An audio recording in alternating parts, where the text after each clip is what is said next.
setting aside money, keeping a packed suitcase somewhere, finding somewhere you could go, if you needed to leave quickly. I'm not sure why she took off her sunglasses at that moment, but this is when she chose to show me her black eye. "I can't, Dr. Cross," she said. "If I make a plan, I'll use it. And then I think he truly would kill me." After my last session that day, I dialed into my voicemail before heading out. There was only one message. It was from Kayla. "Hey, it's me. Well, hang on to your hat because Nana is letting me cook dinner for all of us tonight. In her kitchen. If I weren't scared silly, I'd say I can't wait. So, I've got a couple of house calls to make, and then I'm stopping at the store. Then I might shoot myself in the parking lot. If not, I'll see you at home around 6. That's your house?" It was already 6 when I got the message. I tried to put the troubling session with Kim Stafford out of my mind, but only partly succeeded. I hoped she was going to be okay, and I wasn't sure if I should try to interfere just yet. By the time I got to 5th Street and hurried inside, Kayla was ensconced in the kitchen. She was wearing Nana's favorite apron and sliding a rib roast into the oven. Nana sat erect at the kitchen table with an untouched glass of white wine in front of her. Now this was interesting stuff. The kids were flitting around in the kitchen too, probably waiting to see how long Nana could sit still. "How was your day, Daddy?" Janny asked. "What's the best thing that happened?" she said.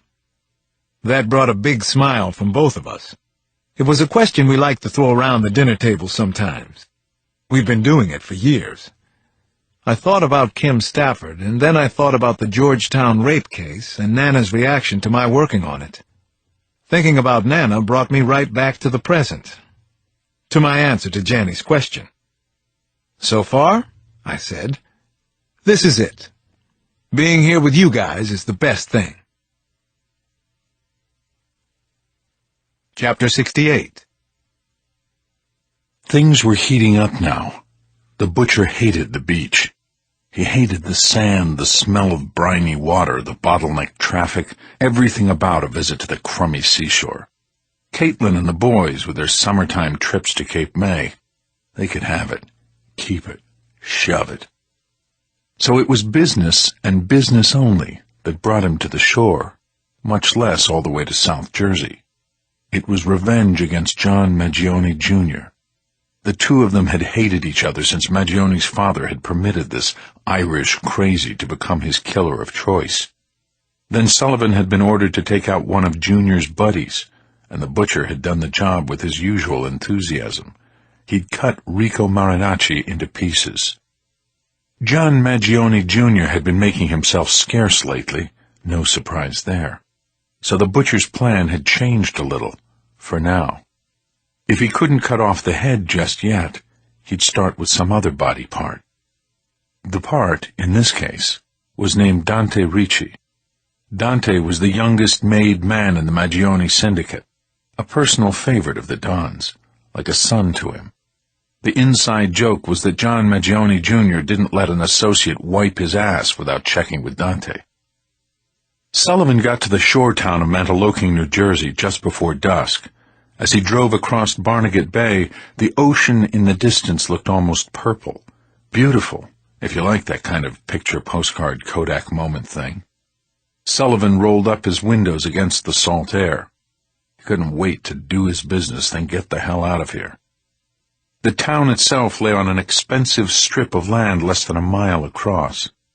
Ritchie's house, on Ocean Avenue, wasn't real hard to find.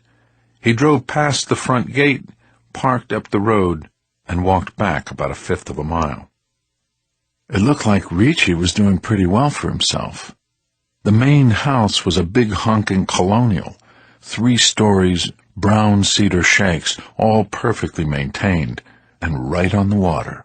4-bay garage, a guest house, hot tub up on the dune, $6 million easy. Just the kind of shiny object modern-day wise guys dangled in front of their wives to distract them from the day-to-day stealing and killing they did for a living. And Dante Ricci was a killer. That was what he did best. Hell, he was the new and improved butcher. Sullivan couldn't see too much of the layout from the front. He imagined most of the house was oriented to the water view and back, but the beach would offer no good cover for him. He'd have to settle in where he was and take his time. That wasn't a problem for him. He had whatever it took to do the job, including patience. A snatch of Gaelic ran through his head, something his grandfather James used to say. Cuvaid fareg arna faida, or some shit like that. Beware the anger of a patient man. Just so, Michael Sullivan thought as he waited perfectly still in the gathering dusk. Just so. Chapter 69. It took a while for him to get a sense of the beach house and its immediate surroundings.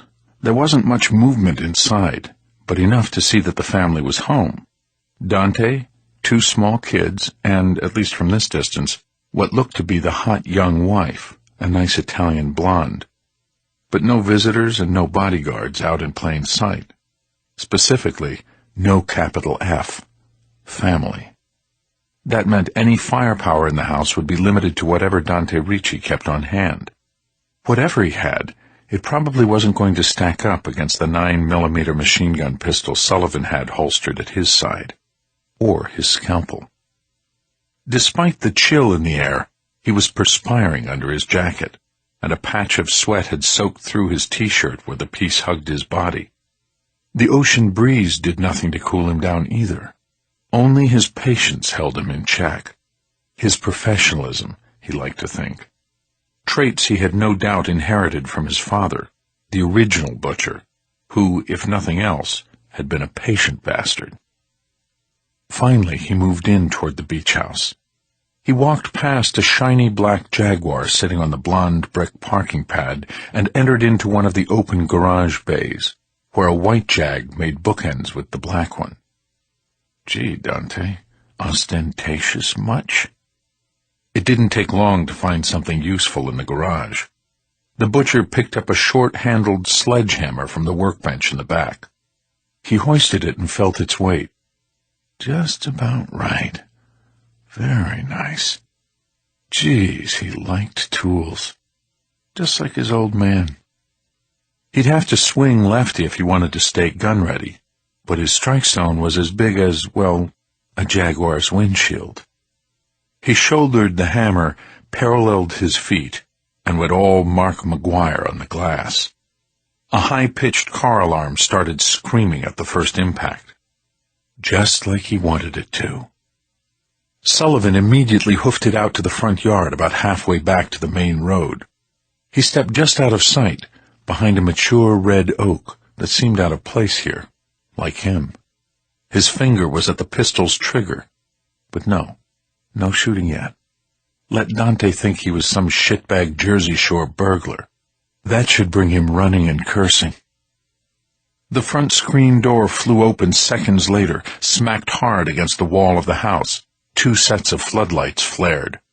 Sullivan squinted against the light, but he could see old Dante on the porch with a pistol in his hand, in swim shorts no less, and flip-flops. Well-muscled and in good shape, but so what? What a cocky bastard this guy was. Mistake. Who the hell's there?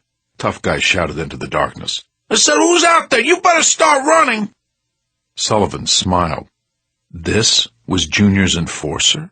The new butcher?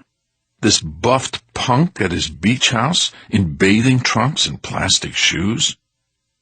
Hey, it's just Mike Sullivan, he called back. The butcher stepped into plain view, took a little bow, then sprayed the front porch before Dante saw it coming. In truth, why would he?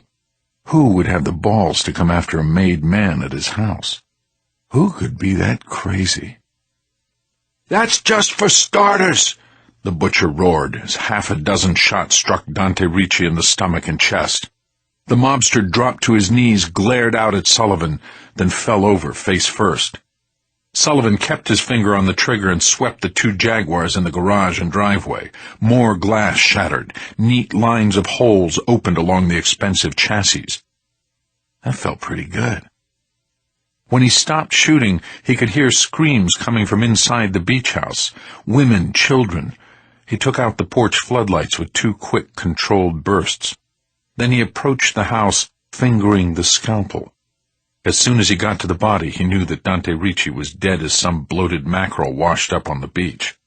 Still, he rolled the body and slashed the dead man's face 12 times or so with the sharp blade. Nothing personal, Dante, but you're not the new me. Then he turned to go. Dante Ricci had gotten the message. And very, very soon, so would Junior Maggione. Then he heard a voice coming from outside the house, a female. You killed him, you bastard! You killed my Dante! Sullivan turned back and saw Dante's wife standing there with a gun in her hand. The woman was petite, a pretty bleached blonde, no more than 5 feet tall. The wife fired blindly into the dark. She didn't know how to shoot. She couldn't even hold a gun right, but she had some hot Maggione blood in her. Get back in the house, Cecilia, Sullivan shouted, or I'll blow your head off. You killed him, you scumbag, you dirty son of a bitch! She stepped off the porch, moving into the yard. The woman was crying, blubbering, but coming to get him, the dumb bunny. I'm gonna kill you, you fucker! Her next shot exploded a concrete birdbath only a yard or so to Sullivan's right. Her crying had turned to a high-pitched wail and sounded more like an injured animal than anything human. Then something inside her snapped, and she charged across the driveway. She fired off 1 more shot before Sullivan put 2 into her chest. She dropped like she'd run into a wall, then lay there quivering pathetically. He cut her up, too. Maggione's favorite niece.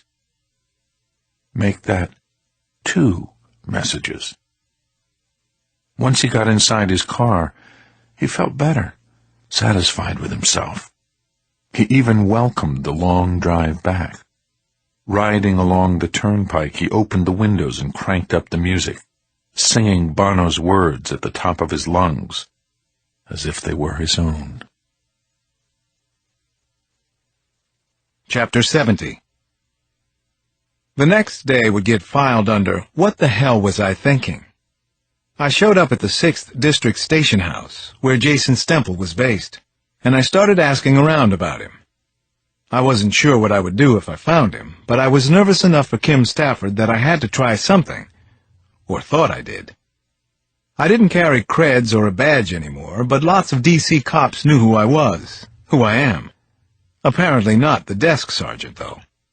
He kept me waiting on the civilian side of the glass longer than I would have liked. That was okay, I guess. No big deal. I stood around glancing over the annual Crime Reduction Awards on the wall until he finally informed me that he had checked me out with his captain. Then he buzzed me through. Another uniformed officer was there waiting for me. "Pulaski, take Mr.—" The sergeant glanced down at the sign-in sheet. "Cross, back to the locker room, please. He's looking for Stemple. I thought he'd be out by now." I followed him down a busy hallway, picking up strands of cop talk along the way. Pulaski pushed open a heavy swinging door into the locker room. The smell was familiar. Sweat and various antiseptics. "Stemple, you got a visitor." A young guy, late 20s, about my height but heavier, looked over. He was alone at a row of beat-up army green lockers, and he was just pulling on a Washington Nationals road jersey. Another half-dozen or so off-duty cops were standing around, grousing and laughing about the state of the court system, which definitely was a joke these days. I walked over to where Stemple was putting his watch on and still basically ignoring me. "Could I talk to you for a minute?" I asked. I was trying to be polite, but it took an effort with this guy who liked to beat up on his girlfriend. "About?" Stemple barely looked my way. I lowered my voice. "I want to talk to you about Kim Stafford." All at once, the less-than-friendly welcome downgraded to pure animosity. Stemple rocked back on his heels and looked me up and down like I was a street person who'd just broken into his house. "What are you doing in here anyway? You a cop?" "I used to be a cop, but now I'm a therapist. I work with Kim." Stemple's eyes beaded and burned. He was getting the picture now,